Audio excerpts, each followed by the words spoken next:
Assalamualaikum warahmatullahi wabarakatuh. Perkenalkan, saya Fadia Pusparatri. Di video ini saya akan menjelaskan tentang 7 lapisan OSI layer.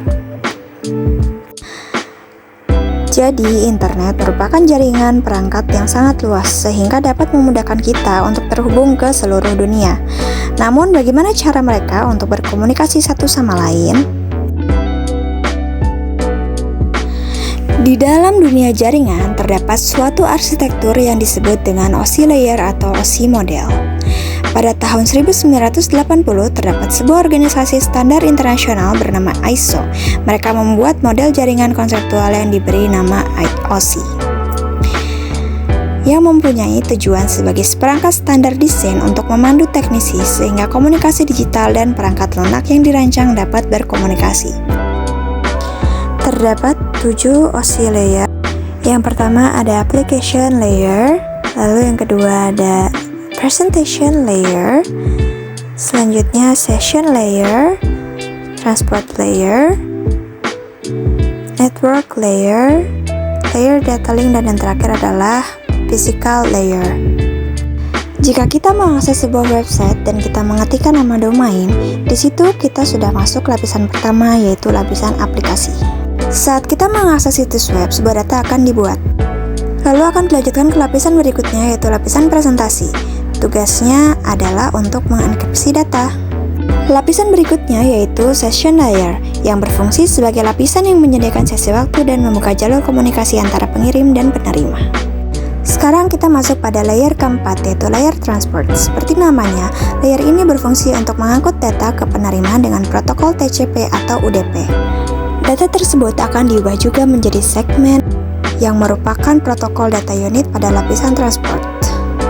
Selanjutnya adalah layer network atau lapisan jaringan, yaitu menentukan alamat IP, sumber, dan tujuan, serta mencari rute terbaik untuk pengiriman yang cepat dan efisien. Segmen sebelumnya akan diubah menjadi paket oleh lapisan jaringan untuk meningkatkan efisiensi transfer data.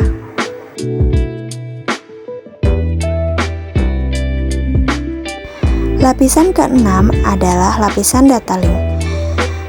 Tugas utamanya adalah menyediakan alamat MAC sumber dan tujuan.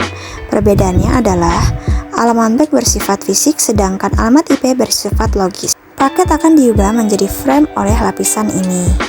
Lalu kita masuk ke lapisan yang terakhir, yaitu lapisan fisik yang berfungsi sebagai media transmisi data. Dan data yang dikirim akan selalu berbentuk bit, yaitu bilangan biner yang terdiri dari angka 0 dan juga 1. Perjalanan pun dimulai. Data dikirim oleh penyedia layanan internet yang dapat mengakses server internet secara otomatis, dapat menemukan media atau kabel yang akan diambil. Setelah data sampai di server akan melakukan konfirmasi terlebih dahulu. Kumpulan bit sebelumnya akan dirubah lagi menjadi frame lagi. Di sisi penerima, proses OSI layer pun terulang kembali, namun terbalik. Data akan dikembalikan seperti semula dari frame ke paket, paket ke segmen, dan segmen ke data. Data akan tetap dikirim selama sesi komunikasi berlangsung. Setelah itu data akan dideskripsi dan didekapsulasi agar dapat dibaca oleh penerima. Dan langkah terakhir adalah data akan dibaca oleh server. Aplikasi akan memproses dan membaca jenis datanya. Server merespon dengan menerima atau menolak permintaan dari klien. Dan pada akhirnya kita dapat mengakses web tersebut. Secara singkat, fungsi dari masing-masing lapisan pada OSI layer adalah sebagai berikut. Yang pertama ada application layer yang berfungsi untuk mengolah data dengan header berdasarkan protokolnya. Contohnya HTTPS, DNS, dan SMTP, dan juga sebagainya. Selanjutnya ada presentation layer yang berfungsi untuk mengenkripsi dan mendeskripsi serta mengenkapsulasi dan mendekapsulasi data, contohnya adalah SSL. Selanjutnya ada session layer yang mempunyai fungsi untuk mengatur koneksi pengirim dan penerima, waktu sesi, dan jalur data yang dikirim.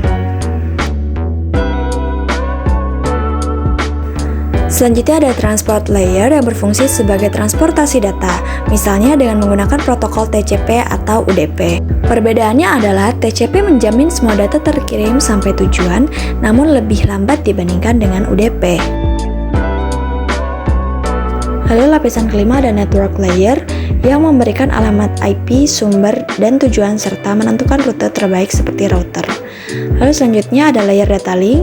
Ini berguna untuk menyediakan alamat MAC sumber dan tujuan, kontrol kesalahan, aliran, dan lain-lain seperti switch.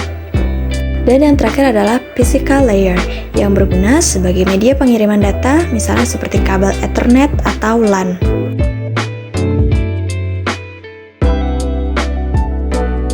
Sekian penjelasan dari saya, kurang lebih mohon maaf. Wassalamualaikum warahmatullahi wabarakatuh.